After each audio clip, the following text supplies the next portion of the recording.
Au commencement était la parole, et la parole était avec Dieu, et la parole était Dieu. Elle était au commencement avec Dieu.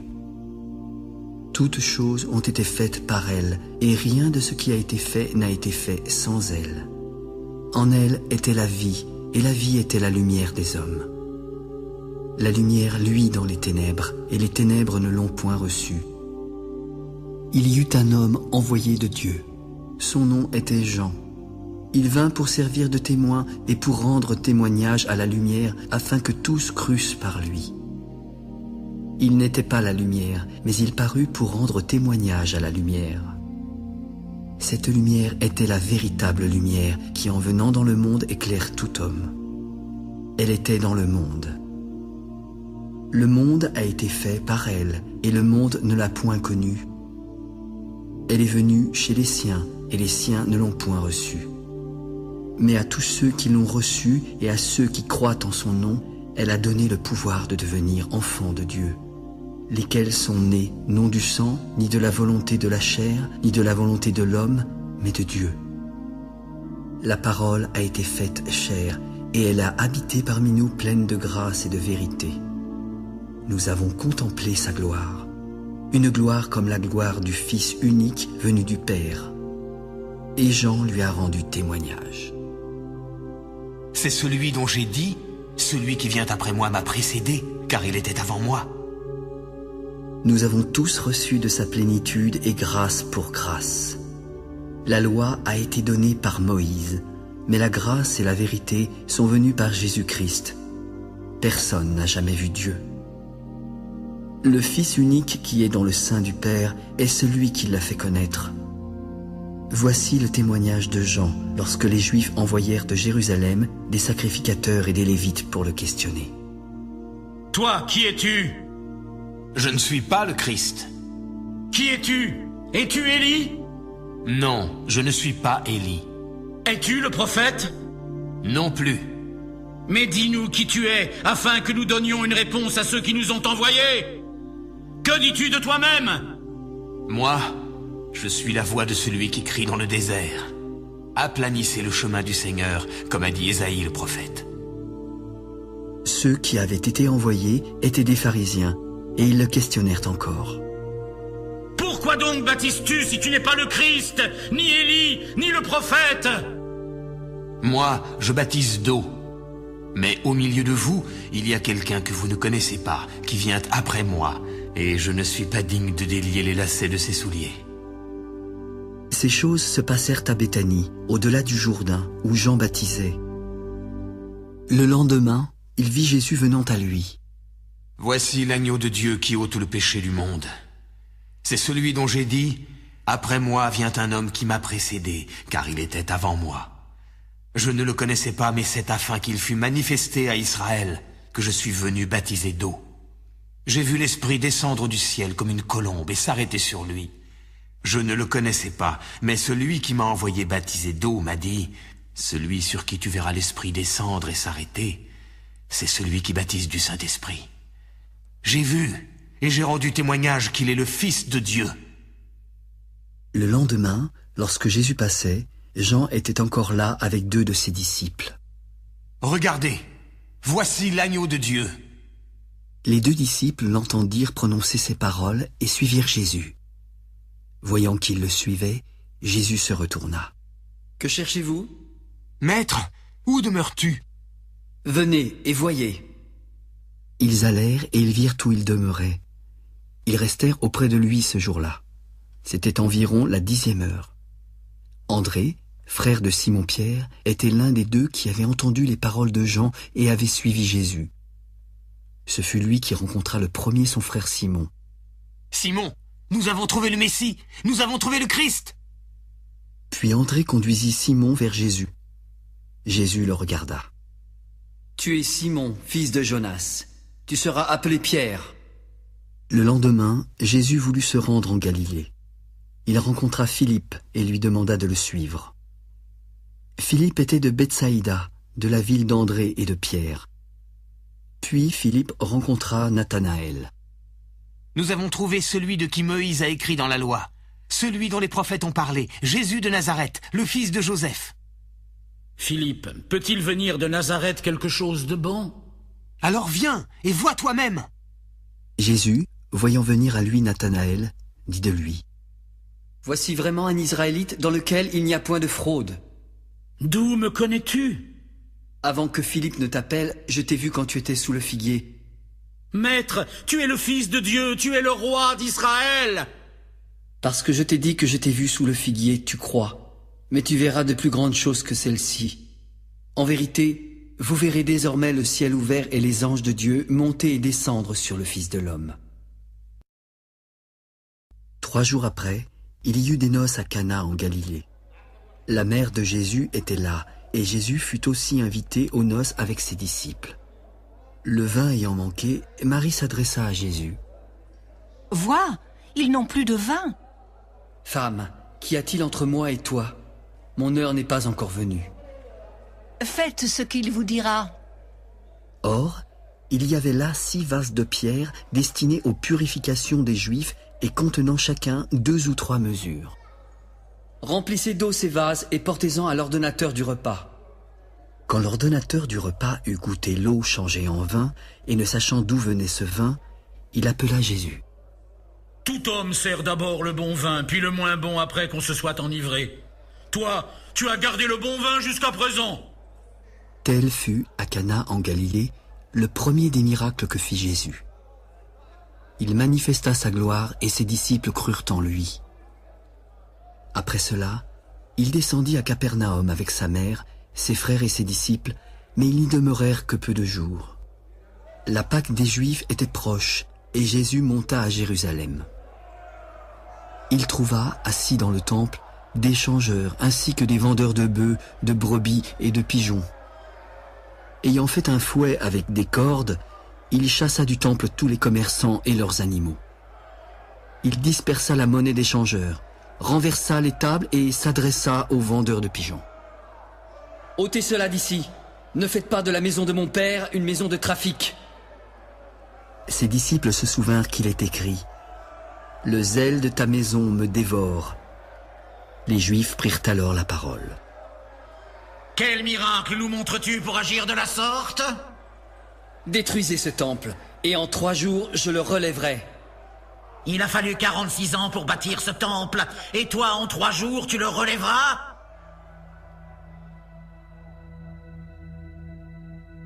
Mais il parlait du temple de son corps.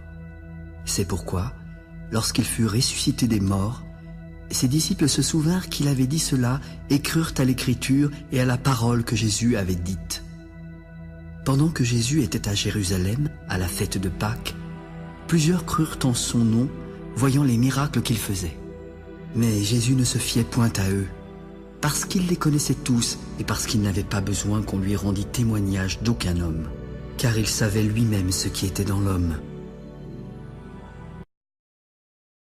Il y eut un homme d'entre les pharisiens nommé Nicodème, un chef des Juifs, qui vint de nuit auprès de Jésus.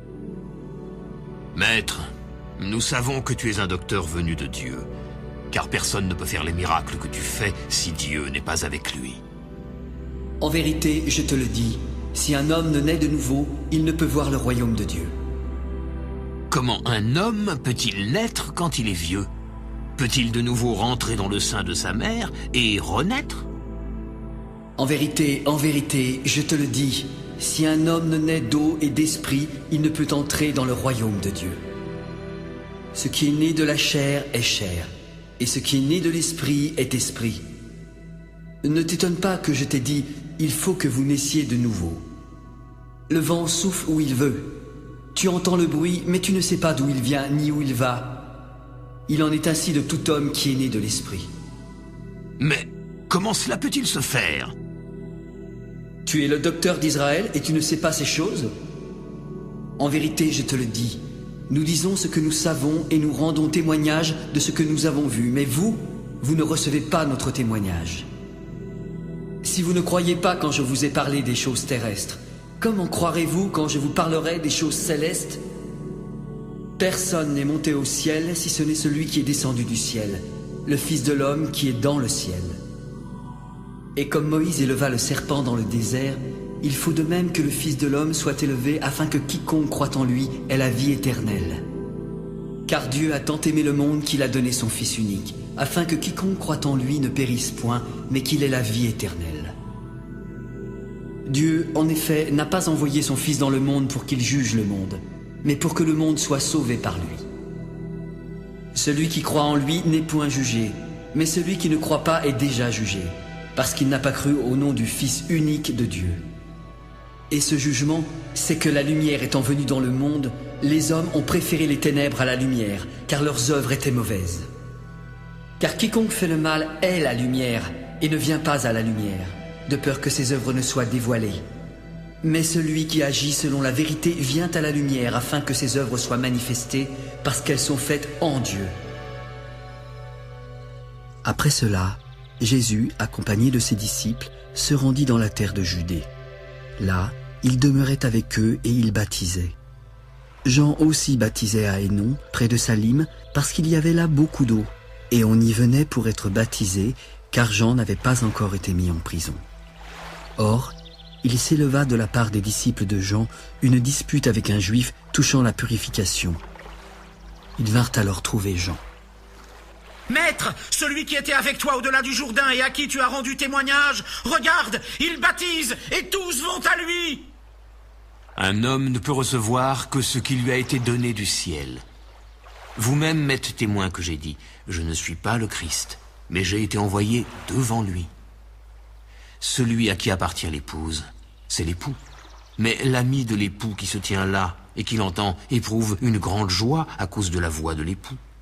Aussi, cette joie qui est la mienne est parfaite. Il faut qu'il croisse et que je diminue. Celui qui vient d'en haut est au-dessus de tous. Celui qui est de la terre est de la terre et il parle comme étant de la terre. Celui qui vient du ciel est au-dessus de tous. Il rend témoignage de ce qu'il a vu et entendu, mais personne ne reçoit son témoignage. Celui qui a reçu son témoignage a certifié que Dieu est vrai, car celui que Dieu a envoyé dit les paroles de Dieu, parce que Dieu ne lui donne pas l'esprit avec mesure. Le Père aime le Fils, et il a remis toutes choses entre ses mains. Celui qui croit au Fils a la vie éternelle. Celui qui ne croit pas au Fils ne verra pas la vie, mais la colère de Dieu demeure sur lui. Le Seigneur sut que les pharisiens avaient appris qu'il faisait et baptisait plus de disciples que Jean. Toutefois, Jésus ne baptisait pas lui-même, mais c'étaient ses disciples. Alors il quitta la Judée et retourna en Galilée. Comme il fallait qu'il passât par la Samarie, il arriva dans une ville nommée Sychar, près du champ que Jacob avait donné à Joseph, son fils. Là se trouvait le puits de Jacob, et Jésus, fatigué du voyage, était assis au bord du puits. C'était environ la 6e heure. Une femme de Samarie vint y puiser de l'eau. Ses disciples étant allés en ville pour acheter des vivres, Jésus s'adressa à elle. « Donne-moi à boire. » « Comment toi, qui es juif, me demandes-tu à boire, à moi qui suis une femme samaritaine ?» Si tu connaissais le don de Dieu et qui est celui qui te dit « Donne-moi à boire », tu lui aurais toi-même demandé à boire et il t'aurait donné de l'eau vive. « Seigneur, tu n'as rien pour puiser et le puits est profond. D'où aurais-tu donc cette eau vive? Es-tu plus grand que notre père Jacob, qui nous a donné ce puits et qui en a bu lui-même, ainsi que ses fils et ses troupeaux ?» Quiconque boit de cette eau aura encore soif, mais celui qui boira de l'eau que je lui donnerai n'aura jamais soif. Car l'eau que je lui donnerai deviendra en lui une source qui jaillira jusque dans la vie éternelle.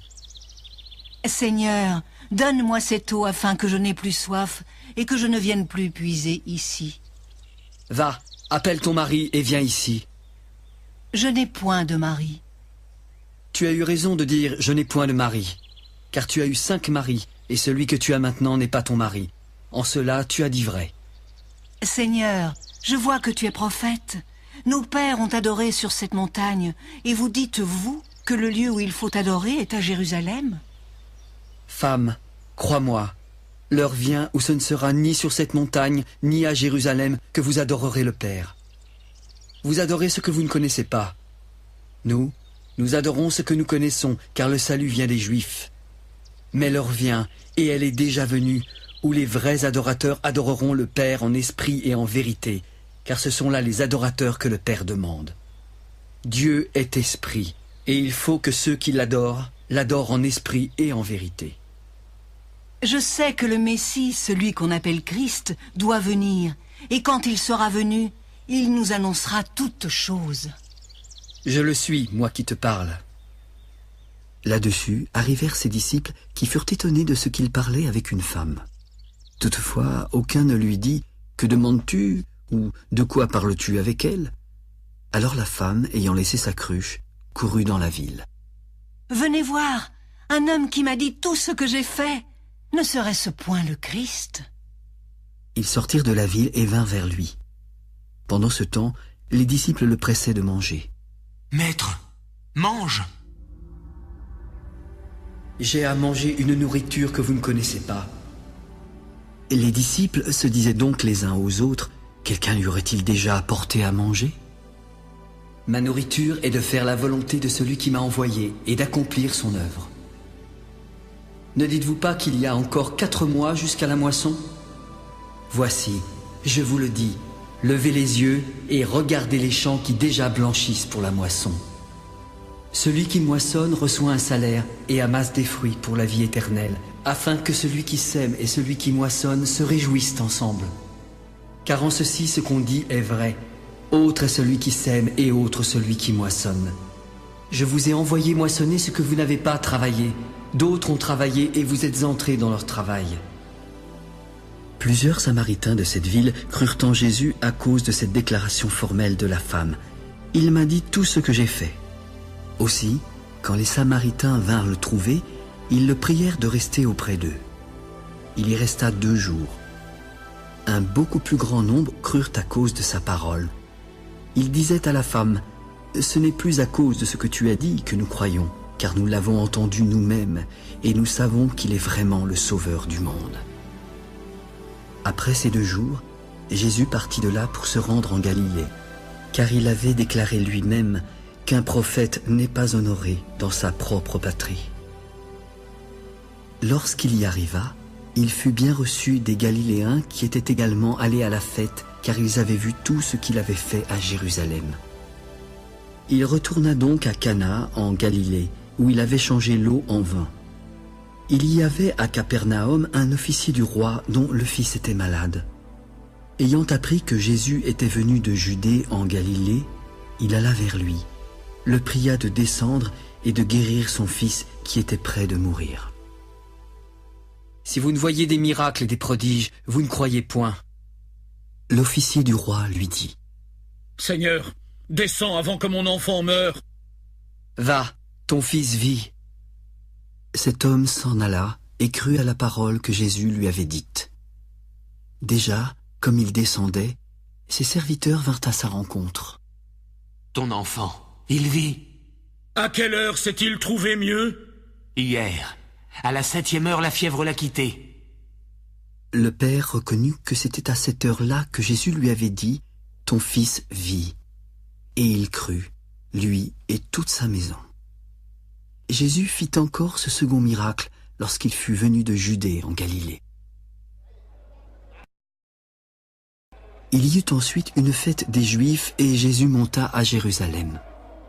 Or, à Jérusalem, près de la porte des brebis, il y a une piscine à 5 portiques qui s'appelle en hébreu Bethesda. Sous ces portiques, des malades, des aveugles, des boiteux et des paralytiques étaient couchés en grand nombre. Ils attendaient le mouvement de l'eau, car un ange descendait de temps en temps dans la piscine en agitant l'eau. Et celui qui y descendait le premier était guéri, quelle que fût sa maladie. Couché là, se trouvait un homme malade depuis 38 ans. Sachant qu'il était malade depuis longtemps, Jésus l'interrogea. « Veux-tu être guéri ?»« Seigneur, je n'ai personne pour me jeter dans la piscine quand l'eau est agitée. Et pendant que j'y vais, un autre descend avant moi. »« Lève-toi, prends ton lit et marche. » Aussitôt, cet homme fut guéri. Il prit son lit et marcha. Comme c'était un jour de sabbat, les Juifs s'adressèrent à lui. « C'est le sabbat, il ne t'est pas permis d'emporter ton lit !» Mais celui qui m'a guéri m'a dit, prends ton lit et marche. Qui est l'homme qui t'a dit, prends ton lit et marche? Celui qui avait été guéri ne savait pas qui c'était, car Jésus avait disparu de la foule qui était en ce lieu. Plus tard, Jésus le trouva dans le temple. « Voici, tu as été guéri. Ne pêche plus de peur qu'il ne t'arrive quelque chose de pire. » Cet homme s'en alla en annonçant aux Juifs que c'était Jésus qui l'avait guéri. Et comme il faisait ces choses le jour du sabbat, les Juifs poursuivaient Jésus. « Mon Père agit jusqu'à présent. Moi aussi j'agis. » À cause de cela, les Juifs cherchaient plus encore à le faire mourir. Non seulement parce qu'il violait le sabbat, mais parce qu'il appelait Dieu son propre Père, se faisant lui-même égal à Dieu. En vérité, je vous le dis, le Fils ne peut rien faire de lui-même. Il ne fait que ce qu'il voit faire au Père. Et tout ce que le Père fait, le Fils aussi le fait pareillement. Car le Père aime le Fils et lui montre tout ce qu'il fait. Et il lui montrera des œuvres plus grandes que celles-ci, afin que vous soyez dans l'étonnement. Car comme le Père ressuscite les morts et donne la vie, le Fils donne la vie à qui il veut. Le Père ne juge personne, mais il a remis tout jugement au Fils, afin que tous honorent le Fils comme ils honorent le Père. Celui qui n'honore pas le Fils n'honore pas le Père qui l'a envoyé. En vérité, je vous le dis, celui qui écoute ma parole et qui croit à celui qui m'a envoyé a la vie éternelle et ne vient point en jugement, car il est passé de la mort à la vie. En vérité, je vous le dis, l'heure vient, et elle est déjà venue, où les morts entendront la voix du Fils de Dieu. Et ceux qui l'auront entendu vivront, car comme le Père a la vie en lui-même, il a donné au Fils d'avoir la vie en lui-même. Il lui a donné le pouvoir de juger, parce qu'il est Fils de l'homme. Ne vous étonnez pas de cela, car l'heure vient où tous ceux qui sont dans les sépulcres entendront sa voix et en sortiront. Ceux qui auront fait le bien ressusciteront pour la vie, mais ceux qui auront fait le mal ressusciteront pour le jugement. Je ne puis rien faire de moi-même. Selon ce que j'entends, je juge. Et mon jugement est juste, parce que je ne cherche pas ma volonté, mais la volonté de celui qui m'a envoyé. Si c'est moi qui rends témoignage de moi-même, mon témoignage n'est pas vrai. Il y en a un autre qui rend témoignage de moi, et je sais que le témoignage qu'il rend de moi est vrai. Vous avez été envoyé vers Jean, et il a rendu témoignage à la vérité. Pour moi, ce n'est pas d'un homme que je reçois le témoignage, mais je dis ceci afin que vous soyez sauvés. Jean était la lampe qui brûle et qui luit, et vous avez voulu vous réjouir 1 heure à sa lumière. Moi, j'ai un témoignage plus grand que celui de Jean, car les œuvres que le Père m'a donné d'accomplir, ces œuvres mêmes que je fais, témoignent de moi que c'est le Père qui m'a envoyé. Et le Père qui m'a envoyé a rendu lui-même témoignage de moi. Vous n'avez jamais entendu sa voix, vous n'avez jamais vu sa face, et sa parole ne demeure point en vous, parce que vous ne croyez pas à celui qui l'a envoyé. Vous sondez les Écritures parce que vous pensez avoir en elles la vie éternelle. Ce sont elles qui rendent témoignage de moi, et vous ne voulez pas venir à moi pour avoir la vie? Je ne tire pas ma gloire des hommes, mais je sais que vous n'avez point en vous l'amour de Dieu.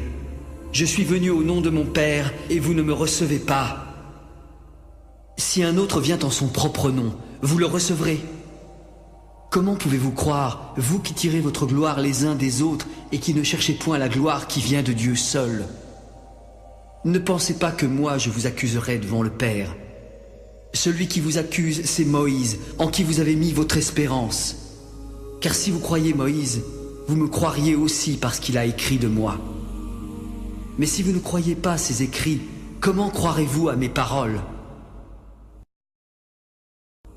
Après cela, Jésus s'en alla de l'autre côté de la mer de Galilée, de Tibériade. Une grande foule le suivait parce qu'elle voyait les miracles qu'il opérait sur les malades. Jésus monta sur la montagne et s'assit avec ses disciples. Or, la Pâque, la fête des Juifs, était proche. Ayant levé les yeux et voyant qu'une grande foule venait à lui, Jésus s'adressa à Philippe afin de l'éprouver, car il savait déjà ce qu'il allait faire. Où achèterons-nous des pains pour que tous ces gens aient à manger? Les pains qu'on aurait pour 200 deniers ne suffiraient pas pour que chacun en reçût un peu. Un de ses disciples, André, frère de Simon-Pierre, répondit à Jésus. Il y a ici un jeune garçon qui a 5 pains d'orge et 2 poissons, mais qu'est-ce que cela a pour tant de gens? Faites-les asseoir. Il y avait en ce lieu beaucoup d'herbes. Ils s'assirent donc au nombre d'environ 5000 hommes. Jésus prit les pains, rendit grâce et les distribua à ceux qui étaient assis. Il leur donna de même des poissons, autant qu'ils en voulurent. Lorsqu'ils furent rassasiés, il parla à ses disciples. Ramassez les morceaux qui restent afin que rien ne se perde. Après que tous eurent mangé, ils ramassèrent et remplirent 12 paniers avec les morceaux qui restèrent des 5 pains d'orge. Ces gens, ayant vu le miracle que Jésus avait fait, disaient « Celui-ci est vraiment le prophète qui doit venir dans le monde. » Jésus, sachant qu'ils allaient venir l'enlever pour le faire roi, se retira seul de nouveau sur la montagne. Quand le soir fut venu, ses disciples descendirent au bord de la mer. Étant montés dans une barque, ils traversaient la mer pour se rendre à Capernaum. Il faisait déjà nuit, et Jésus ne les avait pas encore rejoints. Il soufflait un grand vent, et la mer était agitée. Après avoir ramé environ 25 ou 30 stades, ils virent avec crainte Jésus marchant sur la mer et s'approchant de la barque. « C'est moi, n'ayez pas peur !» Ils voulurent le prendre dans la barque, mais aussitôt la barque aborda au lieu où ils allaient. La foule, qui était restée de l'autre côté de la mer, avait remarqué qu'il ne se trouvait là qu'une seule barque, et que Jésus n'y était pas monté avec ses disciples, mais qu'ils étaient partis seuls. Le lendemain, comme d'autres barques étaient arrivées de Tibériade, près du lieu où ils avaient mangé le pain après que le Seigneur eut rendu grâce, les gens de la foule, ayant vu que ni Jésus ni ses disciples n'étaient là, montèrent eux-mêmes dans ces barques. Ils allèrent à sa recherche à Capernaum et le trouvèrent au-delà de la mer. « Maître, quand es-tu venu ici ?» En vérité, je vous le dis, vous me cherchez non parce que vous avez vu des miracles, mais parce que vous avez mangé des pains et que vous avez été rassasiés. Travaillez non pour la nourriture qui périt, mais pour celle qui subsiste pour la vie éternelle et que le Fils de l'homme vous donnera. Car c'est lui que le Père, que Dieu a marqué de son sceau. Que devons-nous faire pour faire les œuvres de Dieu? L'œuvre de Dieu, c'est que vous croyez en celui qui l'a envoyé. Quel miracle fais-tu donc afin que nous le voyions et que nous croyions en toi? Que fais-tu? Nos pères ont mangé la manne dans le désert, selon ce qui est écrit. Il leur donna le pain du ciel à manger. En vérité, je vous le dis, Moïse ne vous a pas donné le pain du ciel, mais mon Père vous donne le vrai pain du ciel.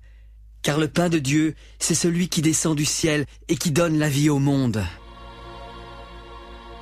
Seigneur, donne-nous toujours de ce pain. Je suis le pain de vie. Celui qui vient à moi n'aura jamais faim, et celui qui croit en moi n'aura jamais soif. Mais je vous l'ai dit, vous m'avez vu et vous ne croyez pas. Tous ceux que le Père me donne viendront à moi, et je ne mettrai pas dehors celui qui vient à moi. Car je suis descendu du ciel pour faire non ma volonté, mais la volonté de celui qui m'a envoyé. Or, la volonté de celui qui m'a envoyé, c'est que je ne perde rien de tout ce qu'il m'a donné, mais que je le ressuscite au dernier jour. La volonté de mon Père, c'est que quiconque voit le Fils et croit en lui ait la vie éternelle. Et je le ressusciterai au dernier jour. Les Juifs murmuraient à son sujet parce qu'il avait dit « Je suis le pain qui est descendu du ciel ». Et ils disaient « N'est-ce pas là Jésus, le fils de Joseph, celui dont nous connaissons le Père et la Mère ? Comment donc peut-il dire « Je suis descendu du ciel » ? Ne murmurez pas entre vous. Nul ne peut venir à moi si le Père qui m'a envoyé ne l'attire. Et je le ressusciterai au dernier jour. Il est écrit dans les prophètes, ils seront tous enseignés de Dieu. Ainsi, quiconque a entendu le Père et a reçu son enseignement vient à moi. Nul n'a vu le Père si ce n'est celui qui vient de Dieu. Celui-là a vu le Père. En vérité, je vous le dis, celui qui croit en moi a la vie éternelle. Je suis le pain de vie. Vos pères ont mangé la manne dans le désert et ils sont morts. Mais voici, c'est ici le pain qui descend du ciel, afin que celui qui en mange ne meure point. Je suis le pain vivant qui est descendu du ciel. Si quelqu'un mange de ce pain, il vivra éternellement. Et le pain que je donnerai, c'est ma chair que je donnerai pour la vie du monde. » Là-dessus, les Juifs disputaient entre eux, disant « Mais comment peut-il nous donner sa chair à manger ?»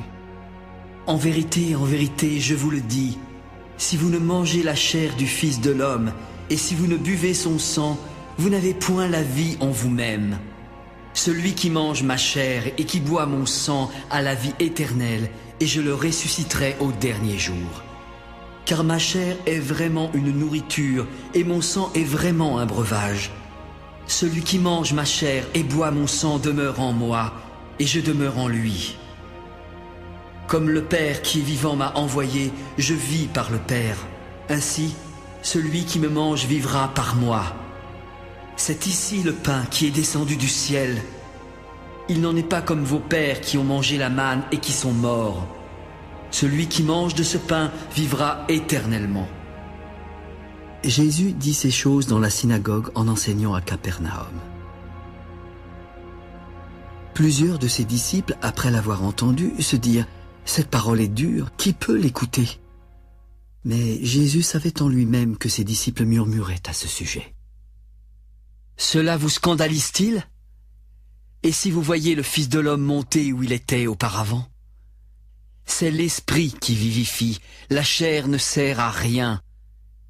Les paroles que je vous ai dites sont esprit et vie. Mais il en est encore parmi vous qui ne croient point. » Car Jésus savait dès le commencement qui étaient ceux qui ne croyaient point et qui était celui qui le livrerait.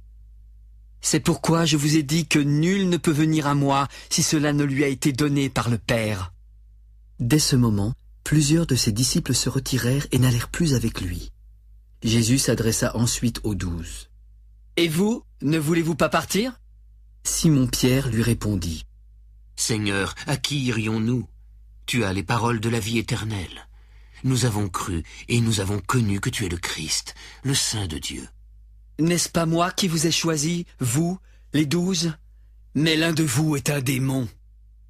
Il parlait de Judas Iscariote, fils de Simon, car c'était lui qui devait le livrer, lui, l'un des 12.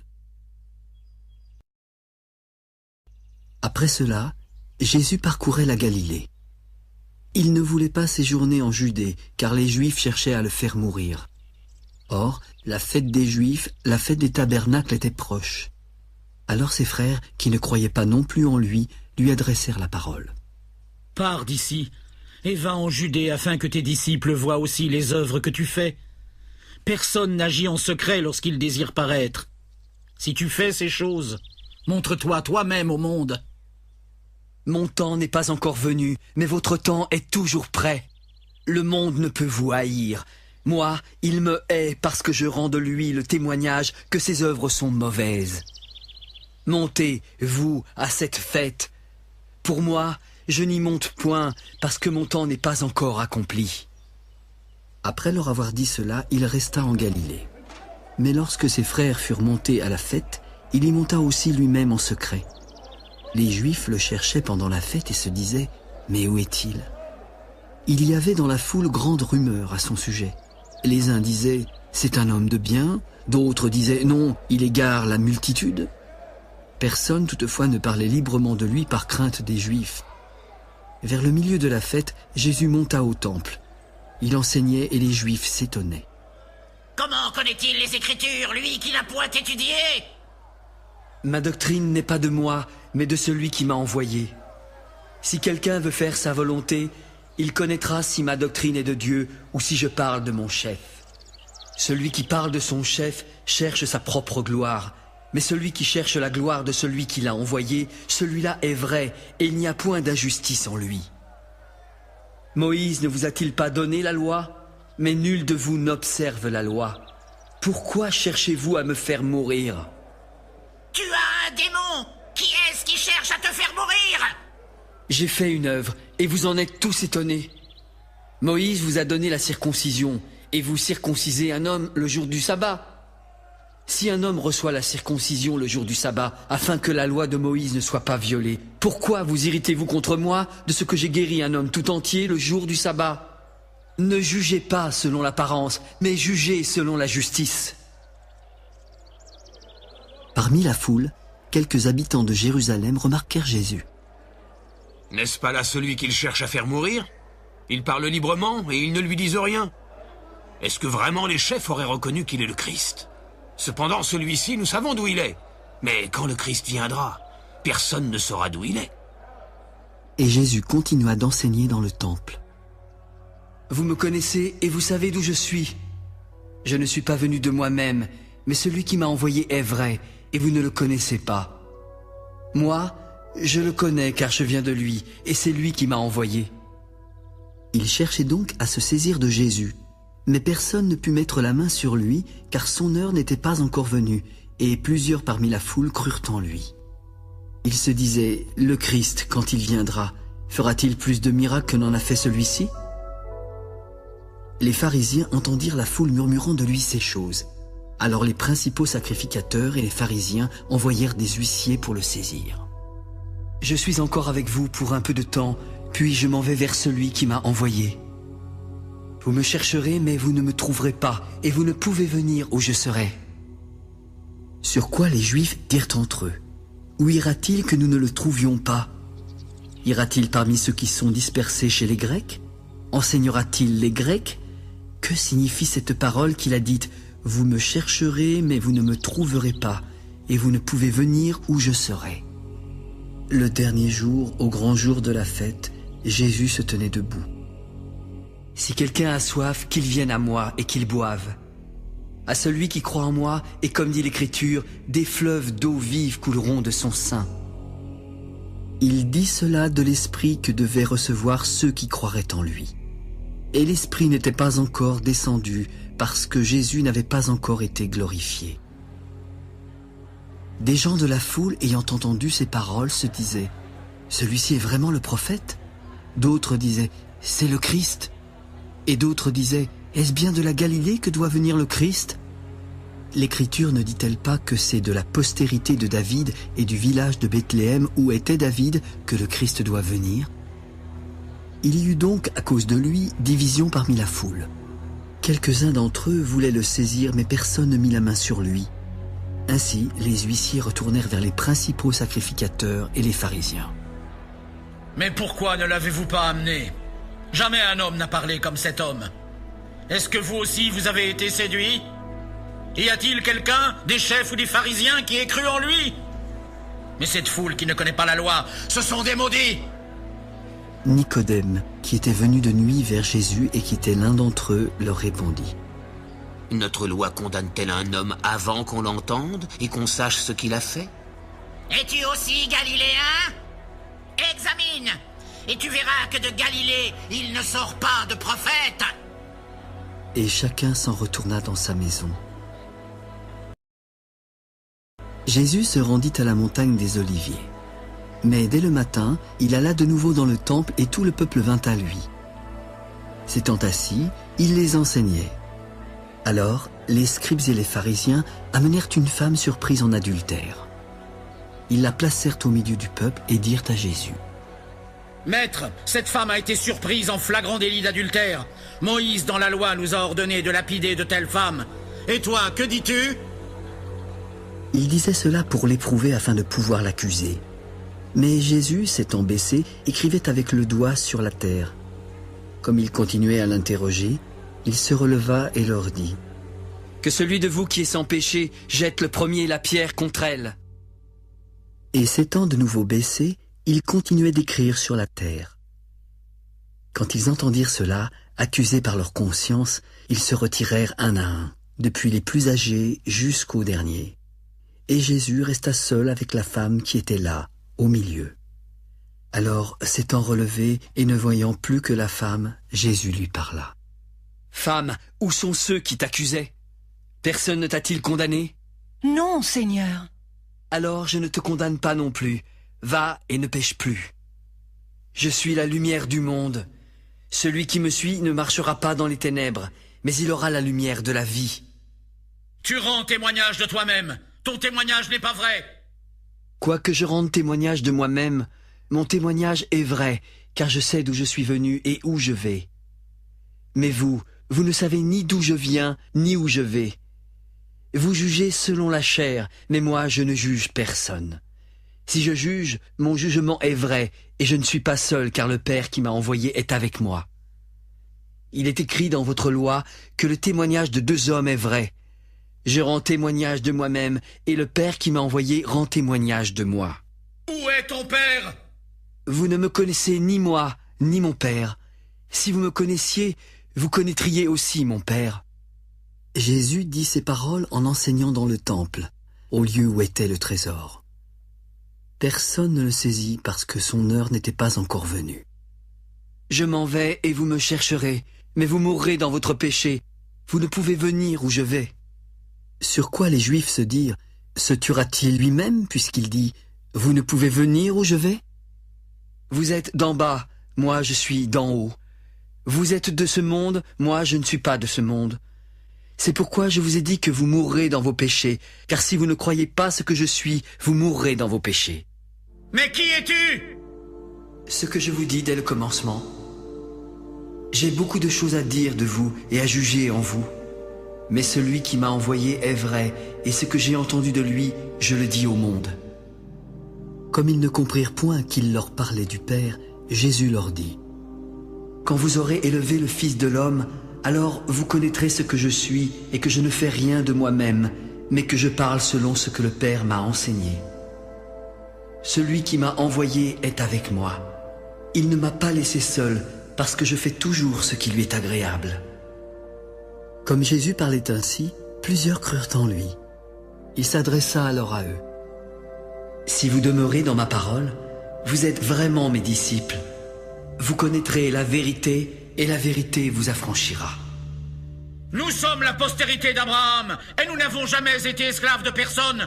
Comment peux-tu dire, vous deviendrez libres? En vérité, je vous le dis, quiconque se livre au péché est esclave du péché.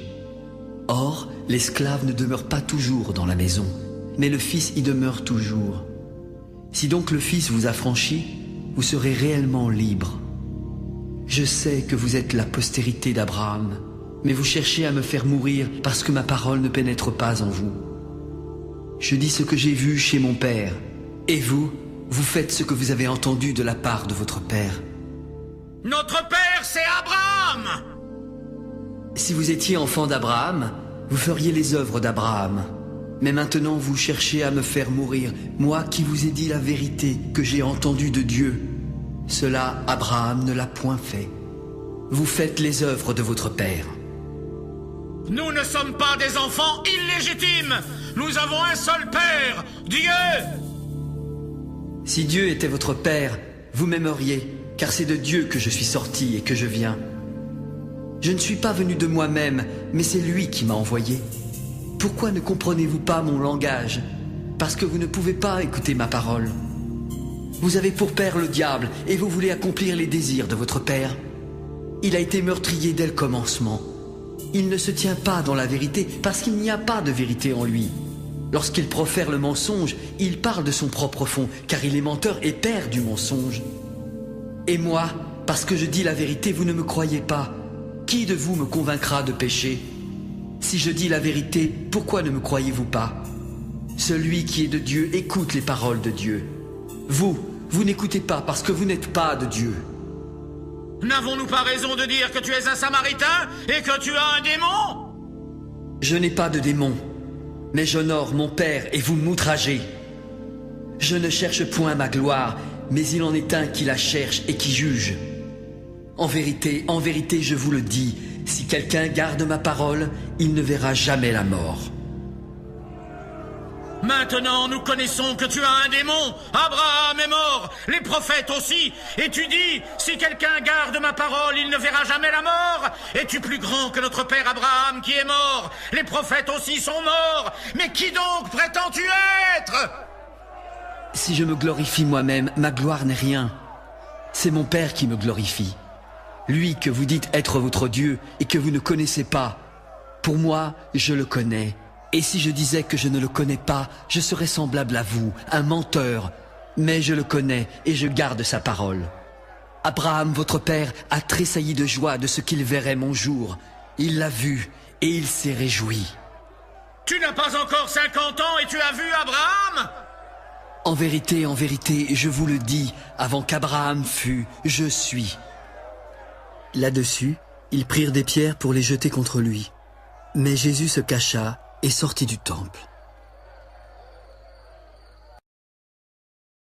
Jésus vit en passant un homme aveugle de naissance. Et ses disciples lui firent cette question. « Maître, qui a péché, cet homme ou ses parents pour qu'il soit né aveugle ?» Ce n'est pas que lui ou ses parents aient péché, mais c'est afin que les œuvres de Dieu soient manifestées en lui. Il faut que je fasse, tandis qu'il fait jour, les œuvres de celui qui m'a envoyé. La nuit vient où personne ne peut travailler. Pendant que je suis dans le monde, je suis la lumière du monde. Après avoir dit cela, il cracha à terre et fit de la boue avec sa salive. Puis il appliqua cette boue sur les yeux de l'aveugle. « Va et lave-toi au réservoir de Siloé. » Il y alla, se lava et s'en retourna voyant clair. Ses voisins et ceux qui auparavant l'avaient connu comme un mendiant disaient « N'est-ce pas celui-là qui se tenait assis et qui mendiait ?» Les uns disaient « C'est lui », d'autres disaient « Non, mais il lui ressemble », et lui-même disait « C'est moi ». Comment tes yeux ont-ils été ouverts?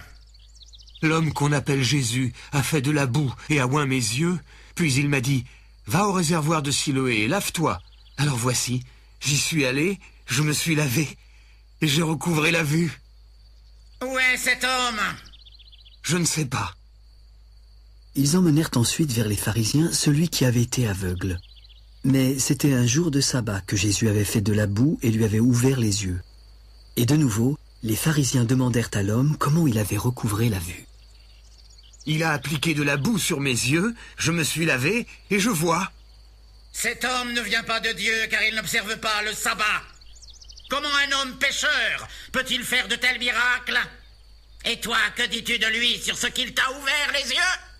C'est un prophète. Les Juifs ne crurent point qu'il eût été aveugle et qu'il eût recouvré la vue jusqu'à ce qu'il eusse fait venir ses parents. Est-ce là votre fils que vous dites être né aveugle? Comment donc voit-il maintenant? Nous savons que c'est notre fils et qu'il est né aveugle. Mais comment il voit maintenant ou qui lui a ouvert les yeux, nous ne le savons pas. Interrogez-le lui-même, il a l'âge, et il parlera de ce qui le concerne. Ses parents dirent cela parce qu'ils craignaient les Juifs, car les Juifs étaient déjà convenus que si quelqu'un reconnaissait Jésus pour le Christ, il serait exclu de la synagogue. C'est pourquoi ses parents dirent « Il a l'âge, et interrogez-le lui-même ». Les pharisiens appelèrent une seconde fois l'homme qui avait été aveugle. « Donne gloire à Dieu! Nous savons que cet homme est un pécheur! » Je ne sais pas s'il est un pécheur, mais je sais une chose, c'est que j'étais aveugle et que maintenant je vois. Que t'a-t-il fait? Comment t'a-t-il ouvert les yeux? Je vous l'ai déjà dit et vous ne m'avez pas écouté. Pourquoi voulez-vous l'entendre encore? Voulez-vous aussi devenir ses disciples? C'est toi qui es son disciple. Nous sommes les disciples de Moïse. Nous savons que Dieu a parlé à Moïse, mais celui-ci, nous ne savons pas d'où il est. Il est étonnant que vous ne sachiez pas d'où il est. Cependant, il m'a ouvert les yeux. Nous savons que Dieu n'exauce point les pécheurs. Mais si quelqu'un l'honore et fait sa volonté, c'est celui-là qui l'exauce. Jamais on n'a entendu dire que quelqu'un ait ouvert les yeux d'un aveugle-né. Si cet homme ne venait pas de Dieu, il ne pourrait rien faire. Tu es né tout entier dans le péché et tu oses nous enseigner! Ils le repoussèrent alors violemment. Jésus, ayant appris qu'il l'avait chassé, l'interrogea quand il le rencontra de nouveau.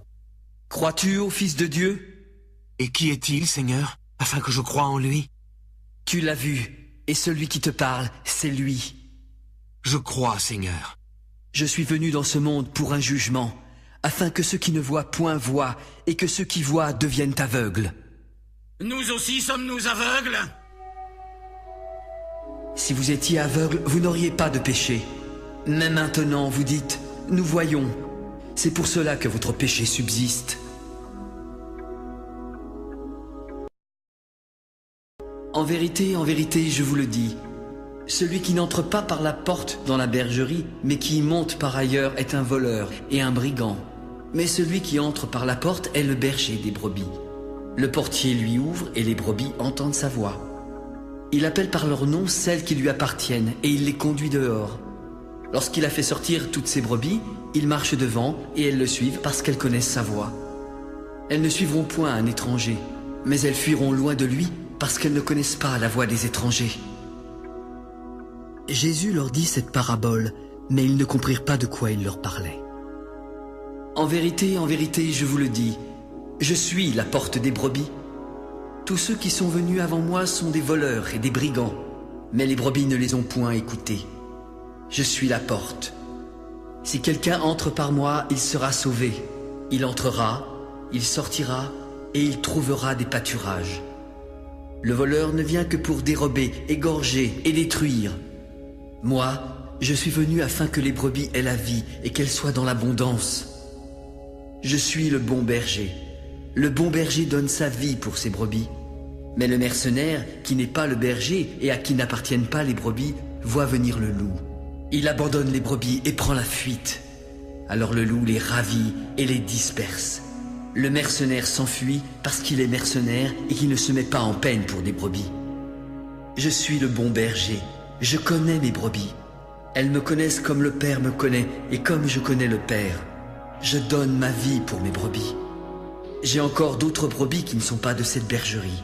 Celles-là, il faut que je les amène. Elles entendront ma voix et il y aura un seul troupeau, un seul berger. Le Père m'aime parce que je donne ma vie afin de la reprendre. Personne ne me l'ôte, mais je la donne de moi-même. J'ai le pouvoir de la donner et j'ai le pouvoir de la reprendre. Tel est l'ordre que j'ai reçu de mon Père. Il y eut à cause de ces paroles une division parmi les Juifs. Plusieurs d'entre eux disaient « Il a un démon, il est fou, pourquoi l'écoutez-vous » D'autres disaient « Ce ne sont pas les paroles d'un démoniaque. Un démon peut-il ouvrir les yeux des aveugles ?» C'était l'hiver, et on célébrait à Jérusalem la fête de la dédicace. Jésus se promenait dans le temple sous le portique de Salomon quand des Juifs vinrent l'entourer. « Jusqu'à quand tiendras-tu notre esprit en suspens? Si tu es le Christ, dis-le-nous franchement !» Je vous l'ai dit, et vous ne croyez pas. Les œuvres que je fais au nom de mon Père rendent témoignage de moi. Mais vous ne croyez pas parce que vous n'êtes pas de mes brebis. Mes brebis entendent ma voix. Je les connais et elles me suivent. Je leur donne la vie éternelle et elles ne périront jamais. Personne ne les ravira de ma main. Mon Père qui me les a donnés est plus grand que tous. Et personne ne peut les ravir de la main de mon Père. Moi et le Père, nous sommes un. Alors, les Juifs prirent des pierres pour le lapider. Je vous ai fait voir plusieurs bonnes œuvres venant de mon Père. Pour laquelle me lapidez-vous ? Ce n'est point pour une bonne œuvre que nous te lapidons, mais pour un blasphème, parce que toi qui es un homme, tu te fais Dieu. N'est-il pas écrit dans votre loi ? J'ai dit, vous êtes des dieux ? Si elle a appelé Dieu ceux à qui la parole de Dieu a été adressée, et si l'écriture ne peut être anéantie, pourquoi accusez-vous de blasphème celui que le Père a sanctifié et envoyé dans le monde ? Cela parce que j'ai dit, je suis le Fils de Dieu ? Si je ne fais pas les œuvres de mon Père, vous ne me croyez pas. Mais si je les fais, vous ne me croyez pas non plus. Croyez à ces œuvres afin que vous sachiez et reconnaissiez que le Père est en moi et que je suis dans le Père. Là-dessus, ils cherchèrent encore à le saisir, mais il s'échappa de leurs mains. Jésus s'en alla au-delà du Jourdain, dans le lieu où Jean avait d'abord baptisé. Il y demeura quelque temps, et beaucoup de gens vinrent à lui. Ils disaient, « Jean n'a fait aucun miracle, mais tout ce que Jean a dit de cet homme était vrai. » Et en ce lieu, plusieurs crurent en lui.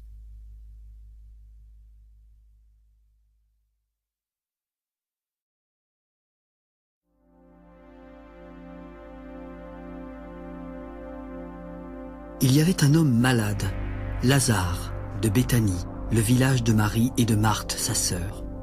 C'était cette Marie qui oignit de parfum le Seigneur et qui lui essuya les pieds avec ses cheveux. C'était son frère Lazare qui était malade. Alors les sœurs envoyèrent dire à Jésus: « Seigneur, celui que tu aimes est malade. » Cette maladie n'est point à la mort, mais elle est pour la gloire de Dieu, afin que le Fils de Dieu soit glorifié par elle. Or, Jésus aimait Marthe, sa sœur et Lazare.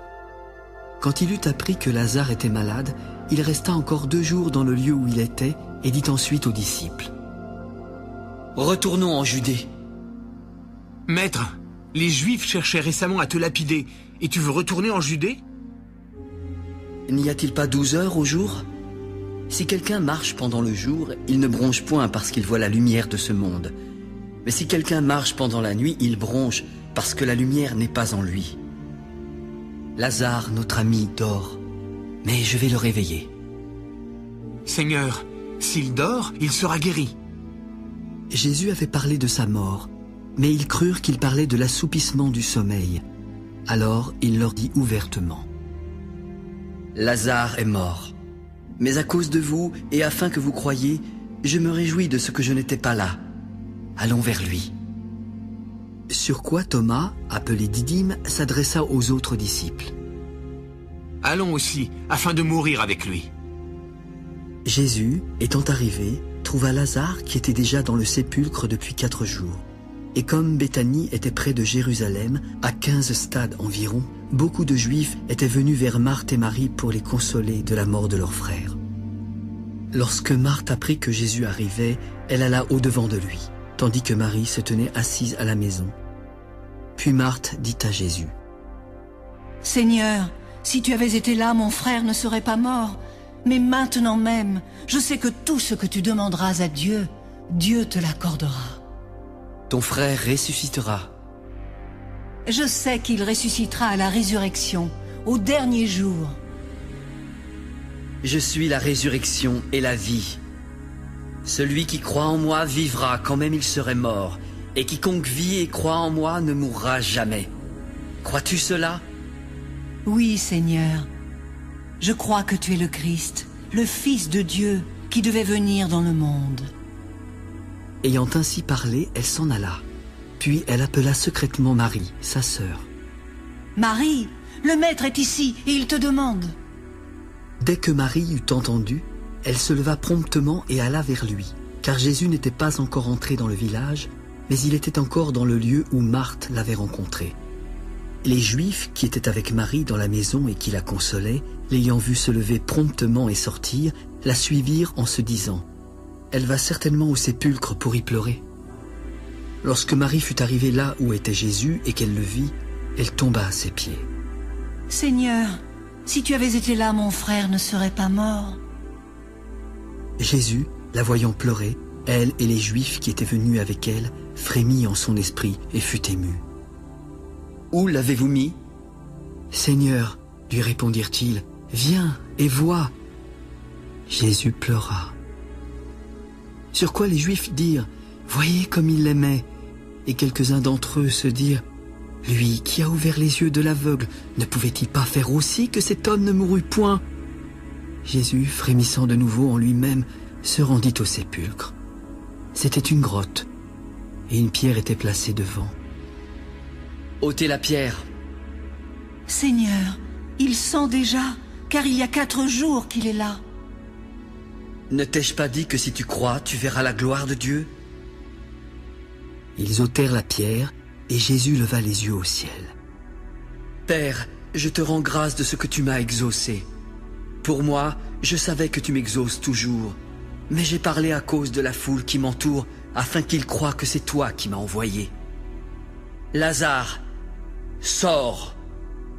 Et le mort sortit, les pieds et les mains liés de bandes et le visage enveloppé d'un linge. « Déliez-le et laissez-le aller. » Plusieurs des Juifs qui étaient venus vers Marie et qui virent ce que fit Jésus crurent en lui.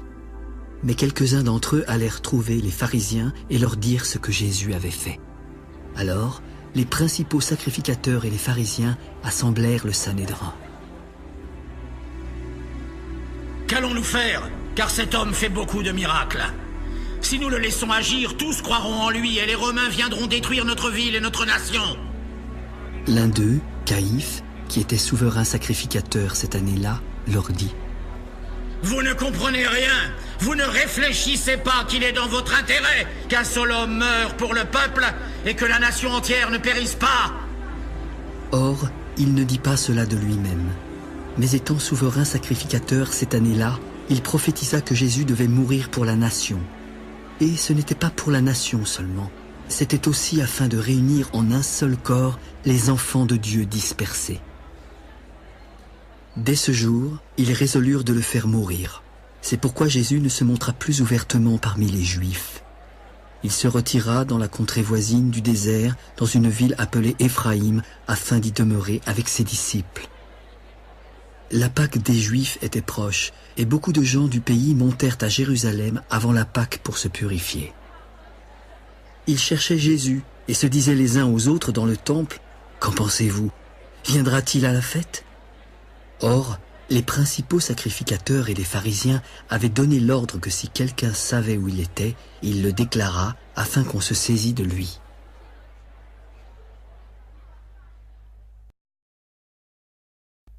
Six jours avant la Pâque, Jésus arriva à Béthanie, où était Lazare qu'il avait ressuscité des morts. On lui fit un souper. Marthe servait, et Lazare était un de ceux qui se trouvaient à table avec lui. Marie, ayant pris une livre d'un parfum de nard pur de grand prix, oignit les pieds de Jésus et lui essuya avec ses cheveux. Et la maison fut remplie de l'odeur du parfum. Un de ses disciples, Judas Iscariote, fils de Simon, celui qui devait le livrer, prit la parole. « Pourquoi n'a-t-on pas vendu ce parfum 300 deniers pour les donner aux pauvres ?» Il disait cela non car il se mit en peine des pauvres, mais parce qu'il était voleur et que, tenant la bourse, il prenait ce qu'on y mettait.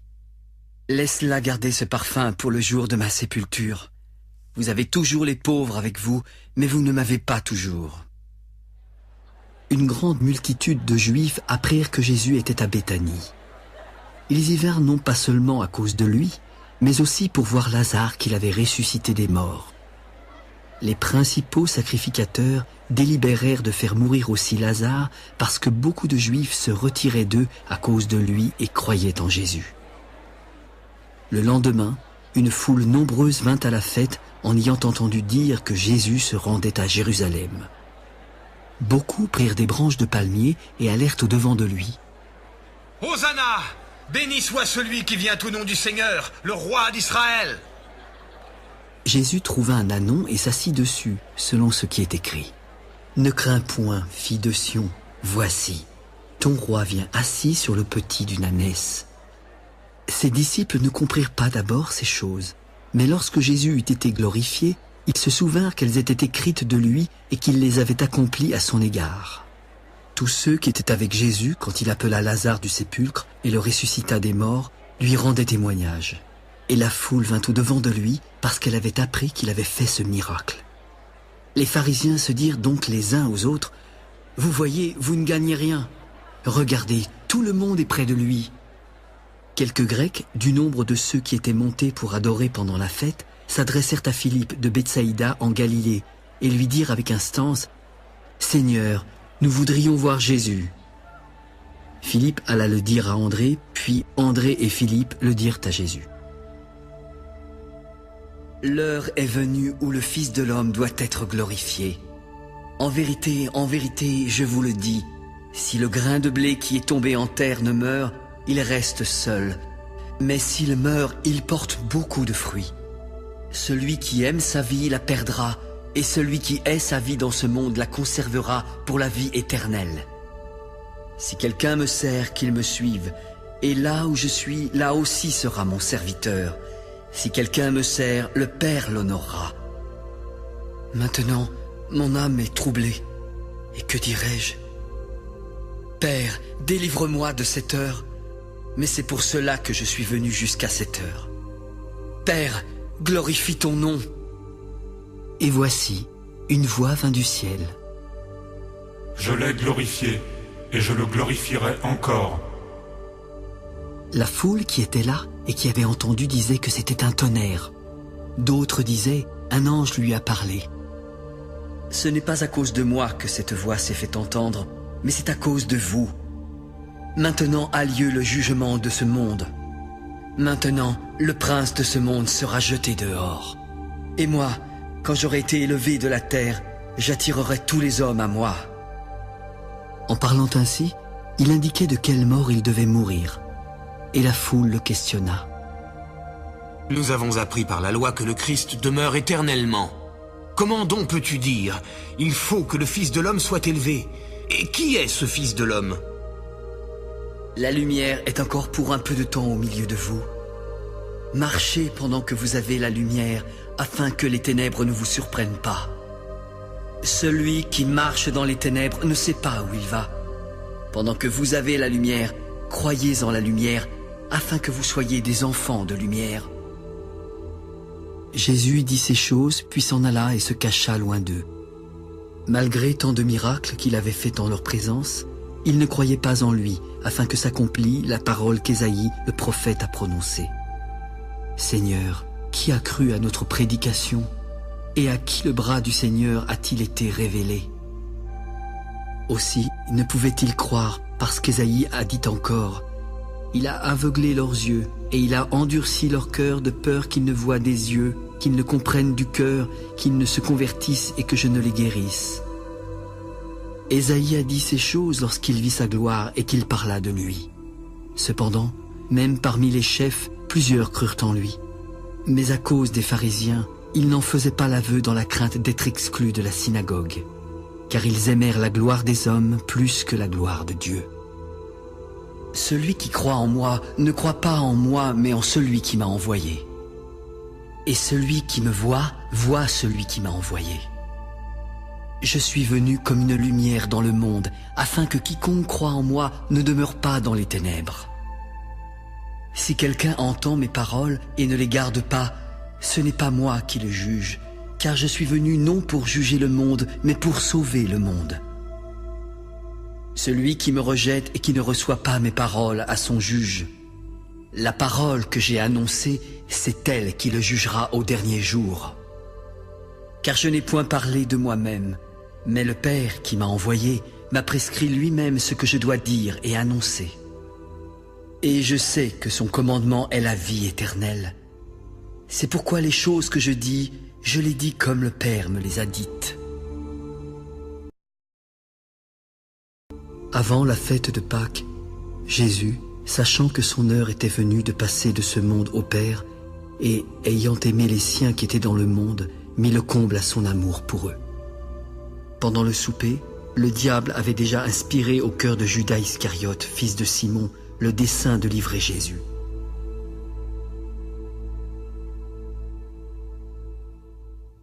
Jésus savait que le Père avait remis toutes choses entre ses mains, qu'il était venu de Dieu et qu'il s'en allait à Dieu.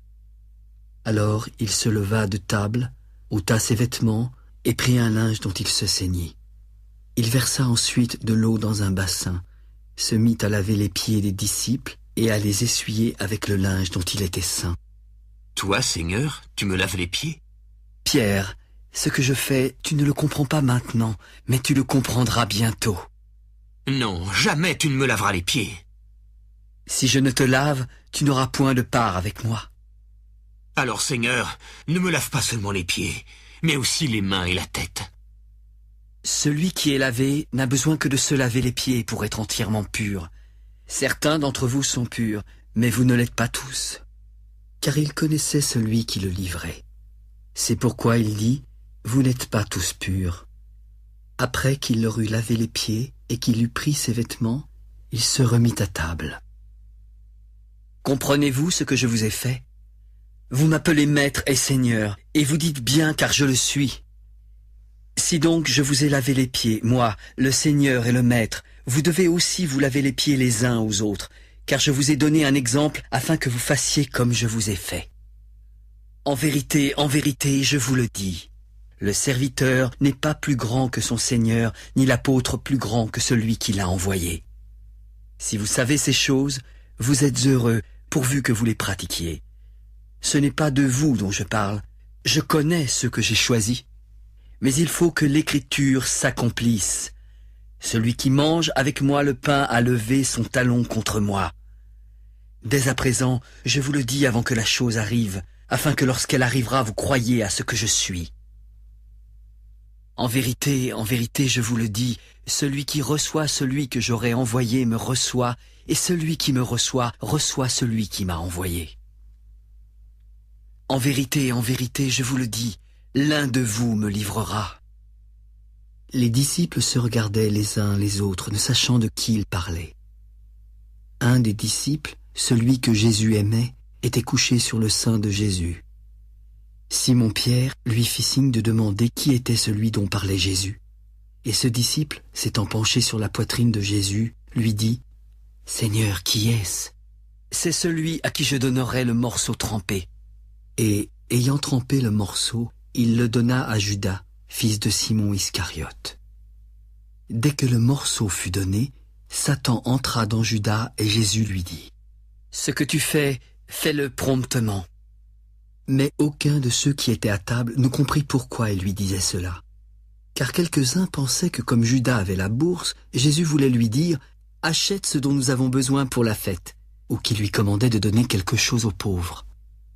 Il faisait nuit, et Judas, ayant pris le morceau, se hâta de sortir. Lorsque Judas fut sorti, Jésus s'adressa à ses disciples. « Maintenant, le Fils de l'homme a été glorifié, et Dieu a été glorifié en lui. Si Dieu a été glorifié en lui, Dieu aussi le glorifiera en lui-même, et il le glorifiera bientôt. Mes petits enfants, je suis pour peu de temps encore avec vous. Vous me chercherez, et comme j'ai dit aux Juifs, vous ne pouvez pas venir où je vais. Aussi, je vous le dis maintenant, je vous donne un commandement nouveau. Aimez-vous les uns les autres comme je vous ai aimés. Vous aussi aimez-vous les uns les autres, car si vous avez de l'amour les uns pour les autres, tous connaîtront que vous êtes mes disciples. » Simon-Pierre lui dit « Seigneur, où vas-tu » ? « Maintenant, tu ne peux pas me suivre où je vais, mais tu me suivras plus tard. »« Seigneur, pourquoi ne puis-je pas te suivre maintenant ? Je donnerai ma vie pour toi. »« Tu donneras ta vie pour moi ? En vérité, je te le dis, le coq ne chantera pas que tu ne m'aies renié 3 fois. »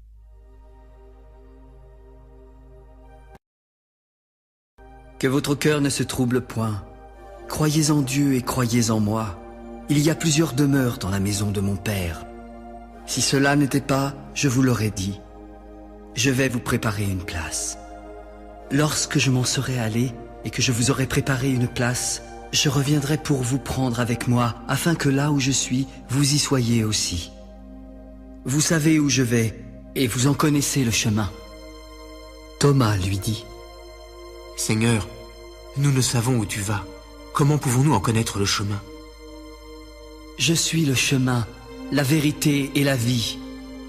Nul ne vient au Père que par moi. Si vous me connaissiez, vous connaîtriez aussi mon Père. Et dès maintenant, vous le connaissez et vous l'avez vu. » Seigneur, montre-nous le Père, et cela nous suffit. « Il y a si longtemps que je suis avec vous, et tu ne m'as pas connu, Philippe ? Celui qui m'a vu a vu le Père. Comment peux-tu dire « Montre-nous le Père » ? Ne crois-tu pas que je suis dans le Père et que le Père est en moi ? Les paroles que je vous dis, je ne les dis pas de moi-même. C'est le Père qui demeure en moi qui fait les œuvres. Croyez-moi, je suis dans le Père et le Père est en moi. Croyez du moins à cause de ses œuvres. En vérité, je vous le dis, celui qui croit en moi fera aussi les œuvres que je fais, et il en fera de plus grandes parce que je m'en vais au Père. Et tout ce que vous demanderez en mon nom, je le ferai afin que le Père soit glorifié dans le Fils. Si vous demandez quelque chose en mon nom, je le ferai. Si vous m'aimez, gardez mes commandements. Je prierai le Père, et il vous donnera un autre consolateur qui demeurera éternellement avec vous. L'Esprit de vérité que le monde ne peut recevoir parce qu'il ne le voit point et ne le connaît point. Mais vous, vous le connaissez, car il demeure avec vous et il sera en vous. Je ne vous laisserai pas orphelin, je viendrai à vous. Encore un peu de temps et le monde ne me verra plus. Mais vous, vous me verrez, car je vis et vous vivrez aussi. En ce jour-là, vous connaîtrez que je suis en mon Père, que vous êtes en moi et que je suis en vous. Celui qui a mes commandements et qui les garde, c'est celui qui m'aime. Et celui qui m'aime sera aimé de mon Père. Je l'aimerai et je me ferai connaître à lui. Seigneur, d'où vient que tu te feras connaître à nous et non au monde? Si quelqu'un m'aime, il gardera ma parole et mon Père l'aimera. Nous viendrons à lui et nous ferons notre demeure chez lui. Celui qui ne m'aime pas ne garde point mes paroles. La parole que vous entendez n'est pas de moi, mais du Père qui m'a envoyé. Je vous ai dit ces choses pendant que je demeure avec vous.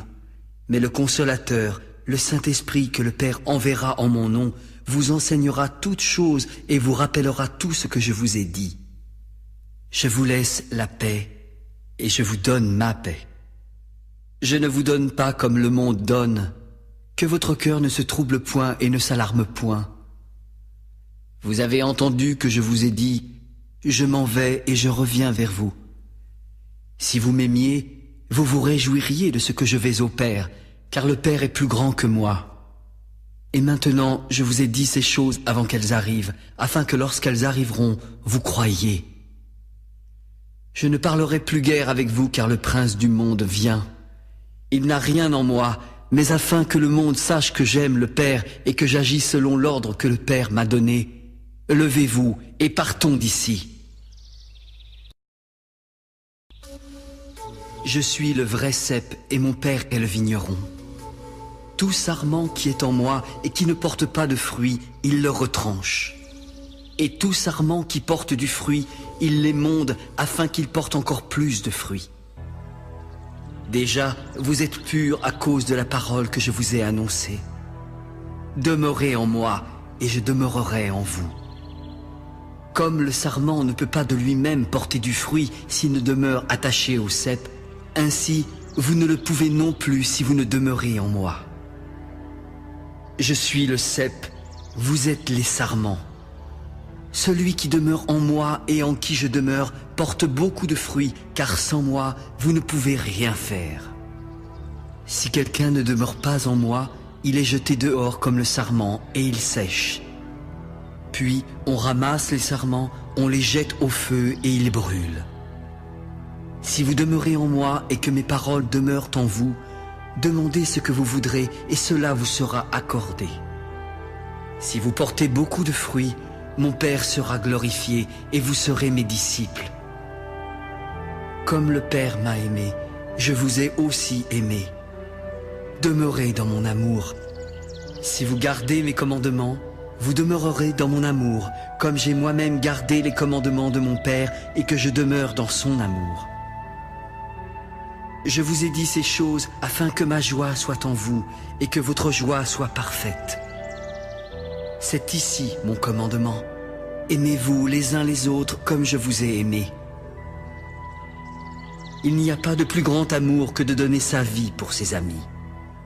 Vous êtes mes amis si vous faites ce que je vous commande. Je ne vous appelle plus serviteur, parce que le serviteur ne sait pas ce que fait son maître. Mais je vous ai appelé ami parce que je vous ai fait connaître tout ce que j'ai appris de mon Père. Ce n'est pas vous qui m'avez choisi, mais moi je vous ai choisi et je vous ai établi afin que vous alliez et que vous portiez du fruit, afin que votre fruit demeure et que ce que vous demanderez au Père en mon nom, il vous le donne. Ce que je vous commande, c'est de vous aimer les uns les autres.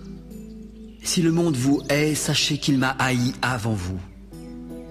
Si vous étiez du monde, le monde aimerait ce qui est à lui. Mais parce que vous n'êtes pas du monde et que je vous ai choisi du milieu du monde, à cause de cela, le monde vous hait. Souvenez-vous de la parole que je vous ai dite. Le serviteur n'est pas plus grand que son maître. S'ils m'ont persécuté, ils vous persécuteront aussi. S'ils ont gardé ma parole, ils garderont aussi la vôtre. Mais ils vous feront toutes ces choses à cause de mon nom parce qu'ils ne connaissent pas celui qui m'a envoyé. Si je n'étais pas venu et que je ne leur eusse point parlé, ils n'auraient pas de péché. Mais maintenant, ils n'ont aucune excuse de leur péché. Celui qui me hait est aussi mon Père.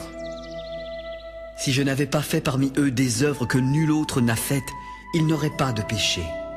Mais maintenant, ils les ont vues et ils nous ont haïs, moi et mon Père. Mais cela est arrivé afin que s'accomplît la parole qui est écrite dans leur loi. Ils m'ont haï sans cause. Quand sera venu le Consolateur que je vous enverrai de la part du Père, l'Esprit de vérité qui vient du Père, il rendra témoignage de moi. Et vous aussi, vous rendrez témoignage parce que vous êtes avec moi dès le commencement.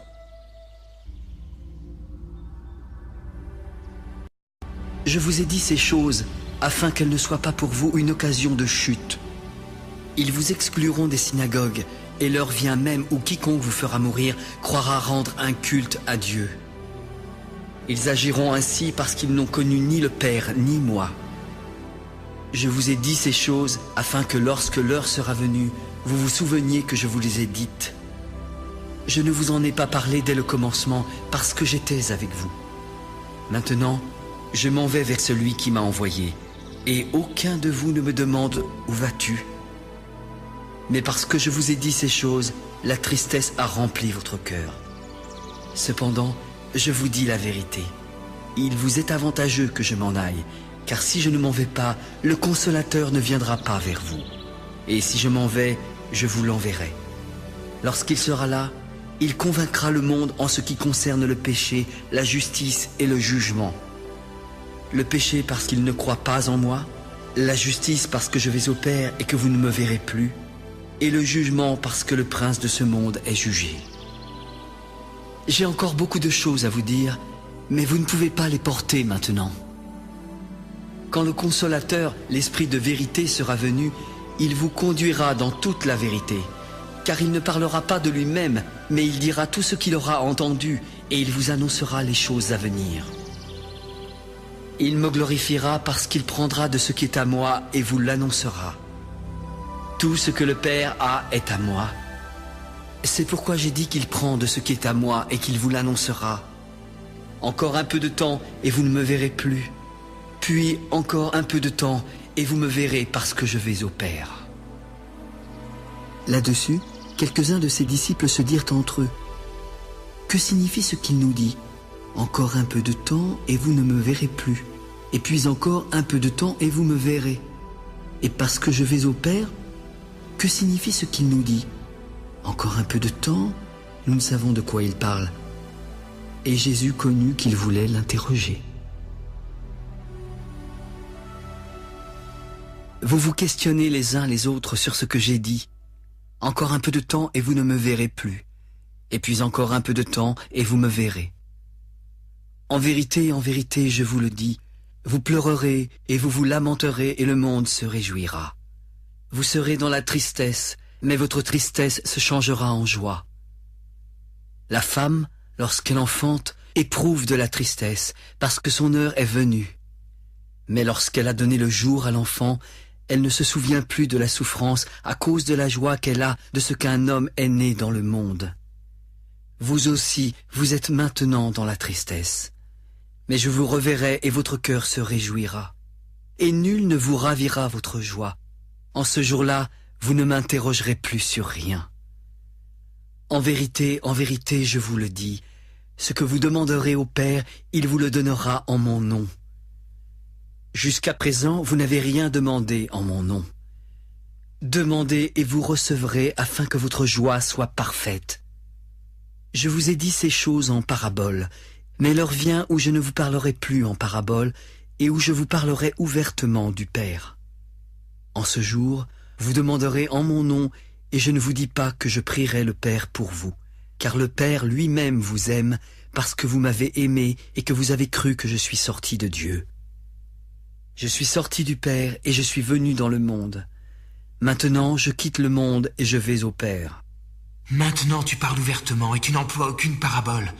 Maintenant nous savons que tu sais toutes choses et que tu n'as pas besoin que personne ne t'interroge. C'est pourquoi nous croyons que tu es sorti de Dieu. Vous croyez maintenant. Voici, l'heure vient et elle est déjà venue où vous serez dispersés chacun de votre côté et où vous me laisserez seul. Mais je ne suis pas seul, car le Père est avec moi. Je vous ai dit ces choses afin que vous ayez la paix en moi. Vous aurez des tribulations dans le monde, mais prenez courage, j'ai vaincu le monde.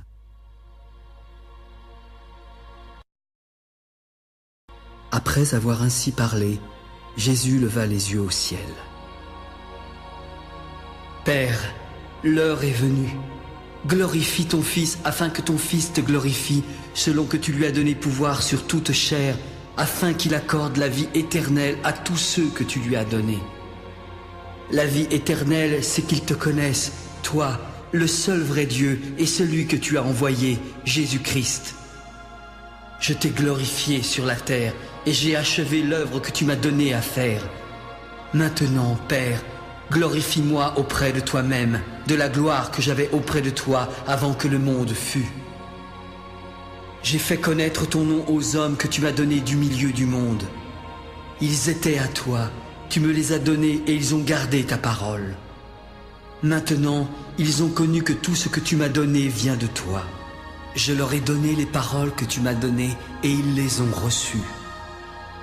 Ils ont vraiment connu que je suis sorti de toi et ils ont cru que tu m'as envoyé. C'est pour eux que je prie. Je ne prie pas pour le monde, mais pour ceux que tu m'as donnés, parce qu'ils sont à toi. Tout ce qui est à moi est à toi, et tout ce qui est à toi est à moi, et je suis glorifié en eux.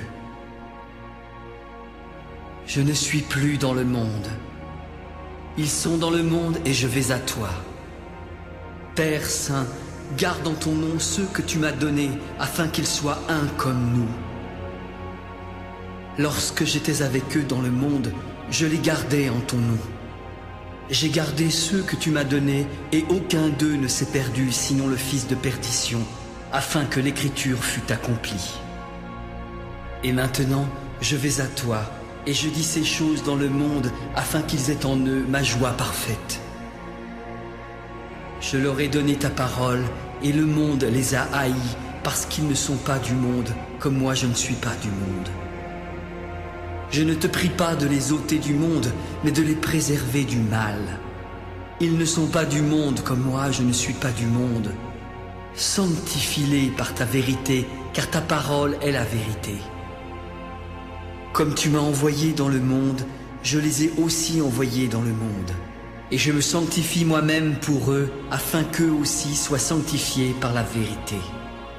Ce n'est pas seulement pour eux que je prie, mais encore pour ceux qui croiront en moi par leur parole, afin que tous soient un comme toi, Père, tu es en moi, et comme je suis en toi, afin qu'eux aussi soient un en nous, pour que le monde croie que tu m'as envoyé. Je leur ai donné la gloire que tu m'as donnée, afin qu'ils soient un comme nous sommes un. Moi en eux et toi en moi, afin qu'ils soient parfaitement un, afin que le monde connaisse que tu m'as envoyé et que tu les as aimés comme tu m'as aimé. Père, je veux que là où je suis, ceux que tu m'as donnés soient aussi avec moi, afin qu'ils voient ma gloire, la gloire que tu m'as donnée, parce que tu m'as aimé avant la fondation du monde. Père juste, le monde ne t'a point connu, mais moi je t'ai connu, et ceux-ci ont connu que tu m'as envoyé. Je leur ai fait connaître ton nom, et je leur ferai connaître afin que l'amour dont tu m'as aimé soit en eux, et que je sois en eux. Lorsqu'il eut dit ces choses, Jésus alla avec ses disciples de l'autre côté du torrent du Cédron, où se trouvait un jardin dans lequel il entra, lui et ses disciples. Judas, qui le livrait, connaissait ce lieu parce que Jésus et ses disciples s'y étaient souvent réunis. Alors Judas, ayant pris la cohorte et les huissiers qu'envoyèrent les principaux sacrificateurs et les pharisiens, vint là avec des lanternes, des flambeaux et des armes. Jésus, sachant tout ce qui devait lui arriver, s'avança. « Qui cherchez-vous » ? Jésus de Nazareth !»« C'est moi. » Et Judas, qui le livrait, était avec eux. Lorsque Jésus leur eut dit « C'est moi », ils reculèrent et tombèrent par terre. Il leur demanda de nouveau « Qui cherchez-vous » ? « Jésus de Nazareth !»« Je vous ai dit que c'est moi. Si c'est moi que vous cherchez, laissez aller ceci. » Il dit cela afin que s'accomplît la parole qu'il avait dite. Je n'ai perdu aucun de ceux que tu m'as donnés. Simon-Pierre, qui avait une épée, la tira, frappa le serviteur du souverain sacrificateur et lui coupa l'oreille droite. Ce serviteur s'appelait Malchus. « Remets ton épée dans le fourreau. Ne boirai-je pas la coupe que le Père m'a donnée à boire ?» La cohorte, Le tribun et les huissiers des Juifs se saisirent alors de Jésus et le lièrent. Ils l'emmenèrent d'abord chez Anne, car il était le beau-père de Caïphe qui était souverain sacrificateur cette année-là. Caïphe était celui qui avait donné ce conseil aux Juifs. Il est avantageux qu'un seul homme meure pour le peuple. Simon-Pierre, avec un autre disciple, suivait Jésus. Ce disciple était connu du souverain sacrificateur, et il entra avec Jésus dans la cour. Mais Pierre resta dehors près de la porte. L'autre disciple, qui était connu du souverain sacrificateur, sortit et parla à la servante. Elle s'adressa alors à Pierre. « Toi aussi, n'es-tu pas des disciples de cet homme ?» ?»« Non, je n'en suis pas. » Les serviteurs et les huissiers qui étaient là avaient allumé un brasier car il faisait froid. Pierre se tenait avec eux et se chauffait. Le souverain sacrificateur interrogea Jésus sur ses disciples et sur sa doctrine. « J'ai parlé ouvertement au monde. J'ai toujours enseigné dans la synagogue et dans le temple où tous les Juifs s'assemblent et je n'ai rien dit en secret. Pourquoi m'interroges-tu ? Interroge sur ce que je leur ai dit à ceux qui m'ont entendu. Ceux-là savent ce que j'ai dit. » À ces mots, un des huissiers qui se trouvait là donna un soufflet à Jésus. « Est-ce ainsi que tu réponds au souverain sacrificateur ?»« Si j'ai mal parlé, dis-moi ce que j'ai dit de mal. Et si j'ai bien parlé, pourquoi me frappes-tu » Anne l'envoya lié à Caïphe, le souverain sacrificateur. Simon-Pierre était là et se chauffait. « Toi aussi, n'es-tu pas de ses disciples ?»« Non, non, je n'en suis pas. » Un des serviteurs du souverain sacrificateur, parent de celui à qui Pierre avait coupé l'oreille, lui dit « Ne t'ai-je pas vu avec lui dans le jardin ?» Pierre le nia de nouveau et aussitôt le coq chanta. C'était le matin et ils conduisirent Jésus de chez Caïphe au prétoire. Ils n'entrèrent pas eux-mêmes dans le prétoire afin de ne pas se souiller et de pouvoir manger la Pâque. Pilate sortit donc pour aller avec eux. « Quelle accusation portez-vous contre cet homme ?»« Si ce n'était pas un malfaiteur, nous ne te l'aurions pas livré. »« Prenez-le vous-même et jugez-le selon votre loi. »« Il ne nous est pas permis de mettre personne à mort. » C'était afin que s'accomplît la parole que Jésus avait dite, lorsqu'il indiqua de quelle mort il devait mourir. « Jésus, es-tu le roi des Juifs ?» Est-ce de toi-même que tu dis cela, ou d'autres te l'ont-ils dit de moi ? Moi, suis-je juif ? Ta nation et les principaux sacrificateurs t'ont livré à moi. Qu'as-tu donc fait ? Mon royaume n'est pas de ce monde. Si mon royaume était de ce monde, mes serviteurs auraient combattu pour moi, afin que je ne fusse pas livré aux Juifs. Mais maintenant mon royaume n'est point d'ici-bas. Ainsi tu es roi. Tu le dis, je suis roi. Je suis né et je suis venu dans le monde pour rendre témoignage à la vérité.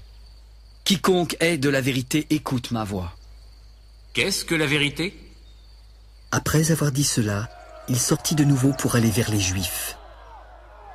Je ne trouve en lui aucun crime. Mais comme c'est parmi vous une coutume que je vous relâche quelqu'un à la fête de Pâques, voulez-vous que je vous relâche le roi des Juifs ? Alors de nouveau tous s'écrièrent « Non, pas lui, mais Barabbas !» Or, Barabbas était un brigand. Alors Pilate prit Jésus et le fit battre de verges. Les soldats tressèrent une couronne d'épines qu'ils posèrent sur sa tête et ils le revêtirent d'un manteau de pourpre. Puis, s'approchant de lui, en lui donnant des soufflets, « Salut, roi des Juifs !» Pilate sortit de nouveau. « Voici, je vous l'amène dehors afin que vous sachiez que je ne trouve en lui aucun crime. » Jésus sortit en portant la couronne d'épines et le manteau de pourpre. Et Pilate leur dit, « Voici l'homme !» Lorsque les principaux sacrificateurs et les huissiers le virent, ils s'écrièrent, « Crucifie-le ! Crucifie-le !» « Prenez-le vous-même et crucifiez-le, car moi je ne trouve point de crime en lui. » « Nous avons une loi, et selon notre loi, il doit mourir parce qu'il s'est fait fils de Dieu !» Quand Pilate entendit cette parole, sa frayeur augmenta. Il entra dans le prétoire et questionna Jésus. « D'où es-tu ? Pourquoi ne me parles-tu pas ? Ne sais-tu pas que j'ai le pouvoir de te crucifier et que j'ai le pouvoir de te relâcher ? Tu n'aurais sur moi aucun pouvoir s'il ne t'avait été donné d'en haut. C'est pourquoi celui qui me livre à toi commet un plus grand péché. » Dès ce moment, Pilate cherchait à le relâcher. Mais les Juifs criaient: « Si tu le relâches, tu n'es pas un ami de César, car quiconque se fait roi se déclare contre César. » Pilate, ayant entendu ces paroles, amena Jésus dehors. Jésus s'assit sur le tribunal, au lieu appelé du pavé, en hébreu Gabbatha. C'était la préparation de la Pâque et environ la 6e heure. Pilate s'adressa aux Juifs. « Voici votre roi. »« Crucifie-le ! Crucifie-le !»«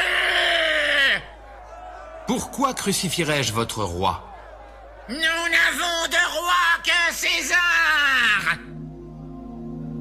Alors il le leur livra pour être crucifié. Ils prirent donc Jésus et l'emmenèrent. Jésus, portant sa croix, arriva au lieu dit du crâne, qui se nomme en hébreu Golgotha. C'est là qu'il fut crucifié et 2 autres avec lui, un de chaque côté et Jésus au milieu. Pilate fit une inscription qu'il plaça sur la croix et qui était ainsi conçue: « Jésus de Nazareth, roi des Juifs. » Le lieu où Jésus fut crucifié était près de la ville et beaucoup de Juifs lurent cette inscription. Elle était en hébreu, en grec et en latin. Les principaux sacrificateurs des Juifs dirent à Pilate: « N'écris pas roi des Juifs, mais écris qu'il a dit « Je suis le roi des Juifs !» Ce que j'ai écrit, je l'ai écrit. » Les soldats, après avoir crucifié Jésus, prirent ses vêtements. Ils en firent 4 parts, une pour chaque soldat. Ils prirent aussi sa tunique qui était sans couture, d'un seul tissu depuis le haut jusqu'en bas, et ils se dirent entre eux: « Ne la déchirons pas, mais tirons au sort à qui elle sera. » Cela arriva afin que s'accomplisse cette parole de l'Écriture. Ils se sont partagés mes vêtements, et ils ont tiré au sort ma tunique. Près de la croix de Jésus se tenaient sa mère et la sœur de sa mère, Marie, femme de Clopas, et Marie de Magdala. Jésus, voyant sa mère et auprès d'elle le disciple qu'il aimait, lui dit: « Femme, voilà ton fils. » Puis il dit au disciple: « Voilà ta mère. » Et dès ce moment, le disciple la recueillit chez lui. Puis Jésus, qui savait que tout était déjà consommé, dit afin que l'écriture fût accomplie: « J'ai soif. » Il y avait là un vase plein de vinaigre. Les soldats en remplirent une éponge et l'ayant fixée à une branche d'hysope, ils l'approchèrent de sa bouche. Quand Jésus eut pris le vinaigre, il dit: « Tout est accompli. » Et, baissant la tête, il rendit l'esprit. Dans la crainte que les corps ne restassent sur la croix pendant le sabbat, car c'était la préparation et ce jour de sabbat était un grand jour, les Juifs demandèrent à Pilate qu'on rompît les jambes aux crucifiés et qu'on les enlevât. Les soldats vinrent donc et rompirent les jambes au premier, puis à l'autre qui avait été crucifié avec lui. S'étant approchés de Jésus et le voyant déjà mort, ils ne lui rompirent pas les jambes, mais un des soldats lui perça le côté avec une lance, et aussitôt il sortit de son corps du sang et de l'eau.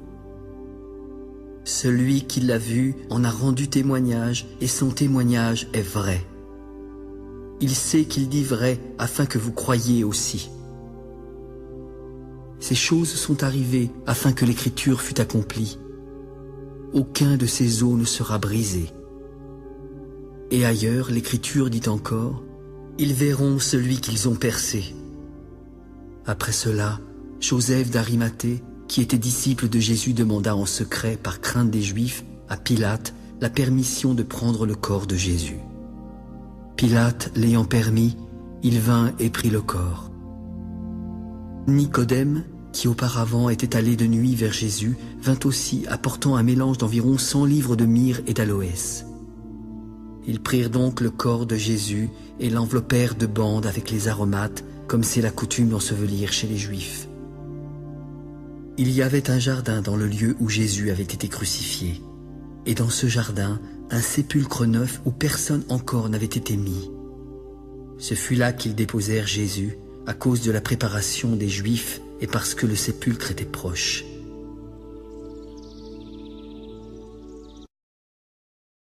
Le premier jour de la semaine, Marie de Magdala se rendit au sépulcre dès le matin. Il faisait encore obscur et elle vit que la pierre était ôtée du tombeau. Elle courut vers Simon-Pierre et vers l'autre disciple que Jésus aimait.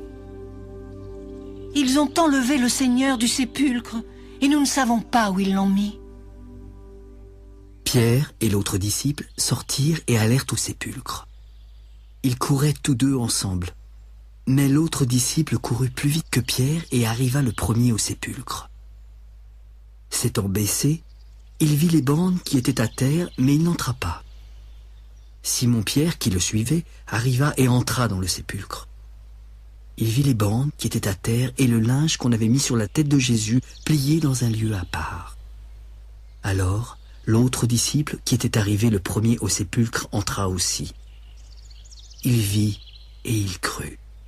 Mais il ne comprenait pas encore que selon l'Écriture, Jésus devait ressusciter des morts. Et les disciples s'en retournèrent chez eux. Cependant, Marie se tenait dehors près du sépulcre et pleurait. Tout en pleurant, elle se baissa pour regarder dans le tombeau. Elle y vit alors 2 anges vêtus de blanc, assis à la place où avait été couché le corps de Jésus, l'un à la tête, l'autre aux pieds. « Femme, pourquoi pleures-tu » ?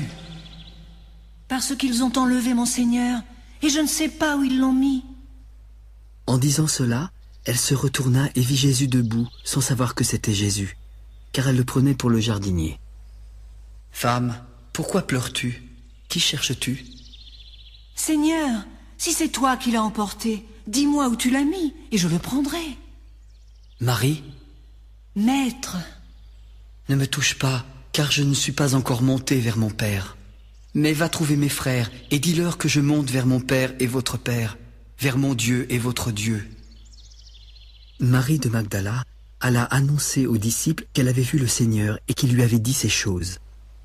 Le soir de ce jour, qui était le premier de la semaine, les portes du lieu où se trouvaient les disciples étaient fermées à cause de la crainte qu'ils avaient des Juifs.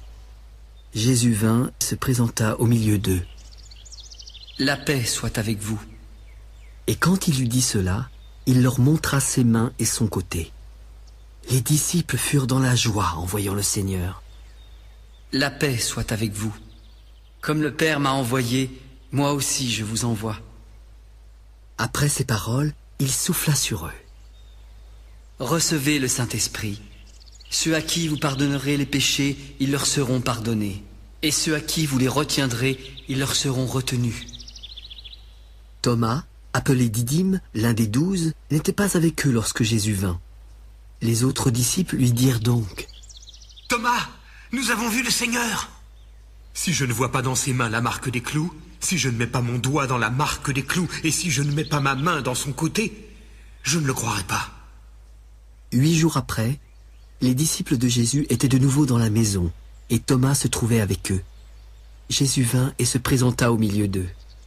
« La paix soit avec vous. » « Thomas, avance ici ton doigt et regarde mes mains. Avance aussi ta main et mets-la dans mon côté. Ne sois pas incrédule, mais crois. »« Mon Seigneur et mon Dieu !» Parce que tu m'as vu, tu as cru. Heureux ceux qui n'ont pas vu et qui ont cru. Jésus a fait encore en présence de ses disciples beaucoup d'autres miracles qui ne sont pas écrits dans ce livre. Mais ces choses ont été écrites afin que vous croyiez que Jésus est le Christ, le Fils de Dieu, et qu'en croyant, vous ayez la vie en son nom. Après cela, Jésus se montra encore aux disciples sur les bords de la mer de Tibériade. Et voici de quelle manière il se montra. Simon-Pierre, Thomas, appelé Didyme, Nathanaël de Cana en Galilée, les fils de Zébédée et 2 autres disciples de Jésus étaient ensemble. Simon-Pierre leur dit : « Je vais pêcher. Nous allons aussi avec toi. » Ils sortirent et montèrent dans une barque. Mais cette nuit-là, ils ne prirent rien. Le matin étant venu, Jésus se trouva sur le rivage, mais les disciples ne savaient pas que c'était lui. « Enfants, n'avez-vous rien à manger ? » « Hélas, non. » « Jetez le filet du côté droit de la barque, et vous trouverez. » Ils le jetèrent, mais ils ne pouvaient plus le retirer à cause de la grande quantité de poissons. Alors le disciple que Jésus aimait dit à Pierre : « C'est le Seigneur.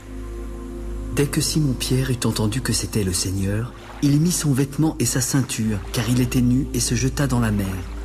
Les autres disciples vinrent avec la barque, tirant le filet plein de poissons, car ils n'étaient éloignés de terre que d'environ 200 coudées.